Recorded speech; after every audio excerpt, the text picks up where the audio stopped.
നമസ്കാരം, ഐശ്വര്യ വൈദ്യശാല. ഞാൻ ഡോക്ടർ നൈല. ഇന്നത്തെ ടോപ്പിക് എന്ന് പറയുന്നത് ഇന്നത്തെ കാലത്ത് ഏറ്റവും അധികം കണ്ടുവരുന്ന ഒരു ഡിസീസാണ് ഹാർട്ട് ബ്ലോക്ക് എന്ന് പറയുന്നത്. നമ്മൾ കേരളീയർക്ക് ഹാർട്ട് ബ്ലോക്കിന് ചികിത്സിക്കാൻ നമുക്ക് മരുന്നിനെ തേടി എവിടെയും പോകണ്ട. നമ്മുടെ വീടിന് ചുറ്റും അല്ലെങ്കിൽ നമ്മുടെ വീട്ടുമുറ്റത്ത് തന്നെ ഉള്ള ഒരു ഔഷധത്തെ നിങ്ങൾക്ക് ഞാൻ ഇതിലൂടെ പരിചയപ്പെടുത്തി തരാണ്. അതാണ് വാളയംകുടം പഴത്തിന്റെ ഈ മാണി എന്ന് പറയും. ഈ മാണിയിൽ നിന്ന് വരുന്ന പശ അത് നിങ്ങൾ കളക്ട് ചെയ്തിട്ട് കുടിക്കുക. എത്ര കിട്ടുന്നുവോ അത് കുടിക്കുക.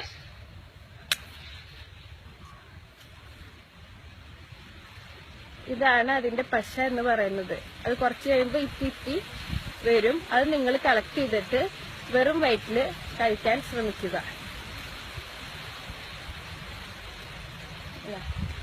ഇതാണ് പശ എന്ന് പറയുന്നത്.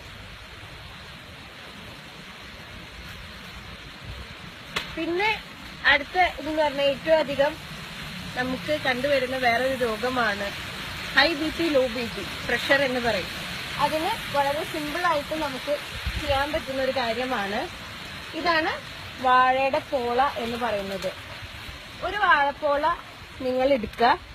വാഴപ്പോള എടുത്ത് കൈകൊണ്ട് പിഴിഞ്ഞാൽ നിങ്ങൾക്ക് ഒരു 50 മില്ലിയെങ്കിലും അതിന്റെ നീര് കിട്ടുന്നതായിരിക്കും. അതൊരു പ്ലേറ്റിലോ അല്ലെങ്കിൽ ഒരു കപ്പിലോ ശേഖരിച്ചിട്ട് 1 ടീസ്പൂൺ കുരുമുളക് ഇട്ടിട്ട് 3 നേരം വെറും വയറ്റില് കഴിക്കുക. ഇങ്ങനെ ചെയ്ത് കഴിഞ്ഞിട്ടുണ്ടെങ്കിൽ എത്ര ബി പി ഉണ്ടെന്നുണ്ടെങ്കിലും മാറി കിട്ടുന്നതായിരിക്കും. നിങ്ങൾ ബി പിയുടെ ടാബ്ലറ്റ്സ് ഒരുപാട് കഴിക്കുന്ന ആളുകൾ ഉണ്ടാവാം. ഇത് ബി പിയുടെ ടാബ്ലറ്റ്സ് കൂടുതൽ കഴിച്ചു കഴിഞ്ഞാൽ ഒരുപാട് ശാരീരികമായും മാനസികമായും ഒരുപാട് രോഗങ്ങൾ നിങ്ങൾ അറിയാണ്ട് തന്നെ നിങ്ങൾ ക്ഷണിച്ചു വരുത്തുകയാണ്. അപ്പോൾ ഇതൊന്നും ഇല്ലാണ്ട്, സൈഡ് എഫക്ട്സ് ഒന്നും ഇല്ലാണ്ട് നമുക്ക് ആയുർവേദത്തിലൂടെ തന്നെ നമുക്ക് ബി പി ആയാലും ഇപ്പൊ നേരത്തെ പറഞ്ഞ പോലെ ഹാർട്ട് ബ്ലോക്ക് ആയാലും നമുക്ക് തീർച്ചയായിട്ടും മാറ്റാൻ കഴിയുന്നതാണ്. Thank you.